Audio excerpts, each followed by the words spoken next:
సగంలోనే ఆపేసిన hostel horror స్టోరీని ఈరోజు మల్లేశ్వరి మాటలోనే చెప్తాను.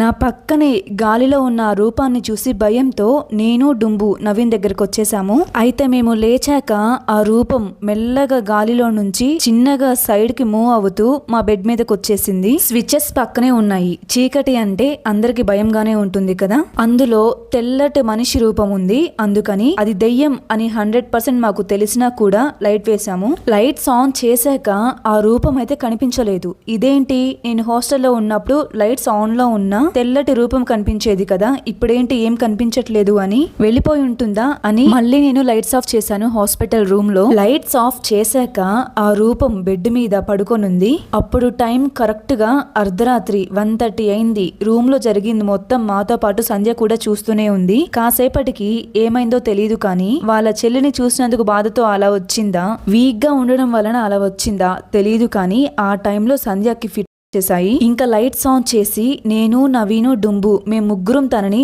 ఎంత కంట్రోల్ చేస్తున్నా తను మాత్రం నార్మల్ అవ్వట్లేదు. కామన్ గా ఫిట్ వచ్చినప్పుడు ఆ పర్సన్ చేతిలో కీస్ ఇలాంటివి పెడుతుంటారు కదా, అలానే మేము కూడా సంధ్యకి తన చేతిలో కీస్ పెడుతుంటే అసలు పట్టుకోవట్లేదు ఆ కీస్ ని. ఎంతసేపటికి ఆ కీస్ ని వదిలేస్తుంది. లాస్ట్ కి ఇలా కాదని చెప్పి మేము ముగ్గురం కలిసి తన చేతిలో బలవంతంగా కీస్ ని పెట్టి తన ఫింగర్స్ క్లోజ్ చేసి మేము ముగ్గురం కూడా తన ఫింగర్స్ ని ఓపెన్ చేయకుండా గట్టిగా పట్టేసుకున్నాము. అలా కాసేపటికి తను నార్మల్ అయిపోయింది. వెళ్లి నర్స్ ని పిలుచుకొచ్చాము. ఆమె చెక్ చేసి వెళ్ళిపోయింది. ఆమె వెళ్ళాక ఆ దయ్యం రూమ్ లో ఉందేమో చెక్ చేయడానికి లైట్స్ ఆఫ్ చేశాము. అప్పుడు ఆ రూపం అయితే కనిపించలేదు. సంధ్య ఏమో పడుకోనుంది. సాటర్డే నైట్ కూడా మా అందరికి నిద్ర లేదు కదా, అందుకని ఆ రోజు నిద్రని ఎంత కంట్రోల్ చేసుకోవాలి అనుకున్నా కానీ ఆ నిద్రని ఆపుకోలేకపోయాము. నాకైతే అలవాటైపోయింది. ఎందుకంటే చాలా సార్లు ఫేస్ చేశాను కదా ఇలాంటి సిచ్యువేషన్ ని. అన్ని సిచ్యువేషన్స్ ఫేస్ చేసినా నన్నైతే ఒక్క రోజు కూడా ఏం చేయలేదు. సో ఆ ధైర్యంతోనే నేను పడుకోగానే నిద్ర పట్టేసింది. వీళ్ళిద్దరేమో 1 అవర్ కి ఒకసారి అలారం పెట్టుకొని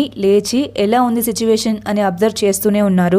అలాగా ఆ నైట్ మొత్తం గడిచిపోయింది. ఆ నెక్స్ట్ డే మండే తనని ఆ పరిస్థితిలో వదిలేసి ఆఫీస్ కి వెళ్ళలేము. అందుకని ఆ రోజు ముగ్గురం వర్క్ ఫ్రమ్ హోమ్ చేయాలని ఫిక్స్ అయ్యాము. ఎగ్జాక్ట్ గా 9 కి లాగిన్ అవ్వాలి. కరెక్ట్ గా 8 కి అలాగా సంధ్య వాళ్ళ పేరెంట్స్ కూడా హాస్పిటల్ కి వచ్చారు. సంధ్య ఏమో ఇంకా లేవలేదు, నిద్రపోతూనే ఉంది. వాళ్ళు వచ్చారు కదా, అంటే మేము ల్యాప్టాప్స్ తీసుకొస్తాము, ఒక 1 అవర్ లో వచ్చేస్తాము అని. నవీన్ ఏమో తన హాస్టల్ కి వెళ్ళాడు.